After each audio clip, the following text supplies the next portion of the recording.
Hello, Merry Christmas from me, Krista.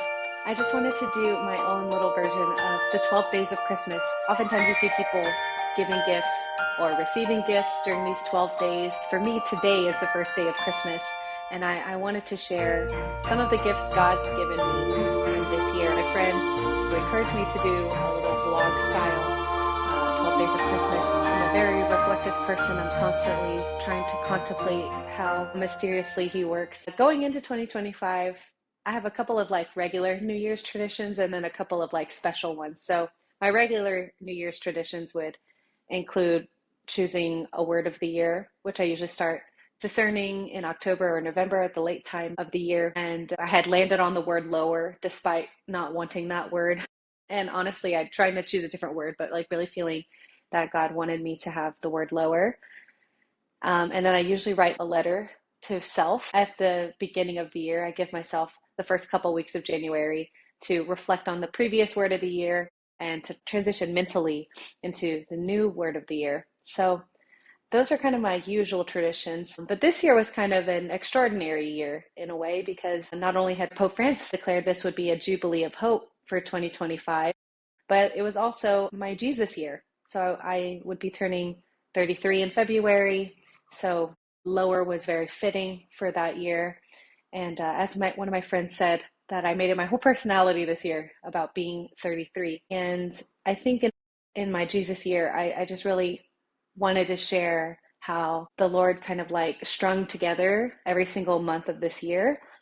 So for my 12 days of Christmas, I'll do 1 month per episode, and I'll try to keep the testimonies pretty brief, but I just want to document how mysteriously He works, the little invisible string that ties us to Him. And yeah, hopefully I'll share a little bit about how I've tried to be a gift to Him and to His children and my community. So going into the year, I had all these kind of things floating around in my head already about turning 33 and the word of the year being lower. We do a tradition at my Newman Center where I work that every person picks a card with a saint of the year and a virtue of the year. My virtue of the year was fortitude. So I was kind of also taking that into this year of 2025. And I had a feeling, I had kind of an inkling or an intuition that a lot would change in 2025. As 2024 was closing, a lot was already changing in my personal life. I was moving, and my coworker of over 2 years was leaving. Our executive director had left. So there was a lot of kind of new elements going into 2025 already. So I felt like in a way it would be a fresh new chapter, and that I had to really trust in God for this chapter, as you always do, but kind of in a particular way. Just to set the stage even further, I was also discerning a consecrated vocation, and I felt like I wanted to marry Jesus. And for 2 years, since I was 31, I had begged the Lord to help me be married to Him crucified. And I said, Lord, it would mean so much to me if I could marry You on the cross when I turned 33. I had no idea what I was praying for. I'll get into that as kind of the year progresses and I share a month per each episode. Anyway, so going into the year, that kind of just sets the stage of what January was looking like. So I spent the last 2 weeks of December moving out of my old place into my new place. Spent the first week of January trying to set up my new house, and also kind of set up the house of my heart for what 2025 was going to bring. I give myself a little time to do my Christmas cards, because the Christmas season starts on Christmas and lasts for 40 days in the Catholic Church. So I was writing my cards. I was distributing my cards at the beginning of the new year. And that's what I'm working on now. I'm supposed to be sorting these, but I can't multitask really, really well. I don't know how those vloggers do that, where they're multitasking while they're talking. Anyway, in January, I was distributing my cards. There's this picture I was going to show you that on January 7th, I had kind of departed from my room. I was walking down the stairs. I looked at my room and I said to myself, wow, I love this. I finally have things set up in my room in a comfortable way. So let me take a picture of my set up room and my word of the year. I don't have this one printed, but This is a picture I took on January 7th. I had started writing my annual letter to self, and I usually specifically reflect on the word of the year. So I'll write about the last year and my reflection of like what I learned from that word of the year and that thesis statement of my prayer life. And then I reflect on what I think it might mean to have my new word of the year. So I started writing that letter January 7th, and I left it on my bed, and I thought to myself, I'll finish this tonight when I get home. So I snapped that little picture that I just showed you, went to work as usual, was distributing my Christmas cards to the people that I was going to see that day. And I was trying to get one of my students to open their Christmas card. And she's like, Krista, there's kind of a lot going on. Do you know what's going on? And I was like, I knew there were winds and that there were fires, but I didn't know that the Eaton Fire had started that evening. Looked out my office window. I could see it. She showed me a picture from Caltech where she goes to school and she works. It was the fire behind the bell tower of my church. Spoke to my roommates. You could see the fire in the hills from my living room window. Saw some evacuation maps and saw that my address was included in it. And I was like, oh, I should go home and get a bag. And my Caltech students were like, no, don't go home. And I ended up staying on campus with one of them. This is the picture we took that day before that evacuation. I had to go buy a toothbrush at the gas station, and I just borrowed clothes from people. And the next day, we started a fire relief service and distribution drive. But we didn't know it at the time because that day I had chips in my office. I had drinks in my fridge, like LaCroix and soda. And we told people to come sit if they needed somewhere to sit. And we didn't know we were the first place to offer housing even before the convention center. But that's what one of the evacuees told us, who ended up staying there for the next week or so. And donations were coming in so quickly, even in that first week. And it grew exponentially, truly. It went from chips and soda to just within a week and a half or so, like taking up the whole campus, like our hall, every parking lot. It was humongous. It was humongous. And I have so many stories just to share from that time of the year, of that month, but I am not ready to share all those stories yet. But the overall gift from the Lord during that time was to trust in his provision, to believe in miracles, to kind of collaborate with people.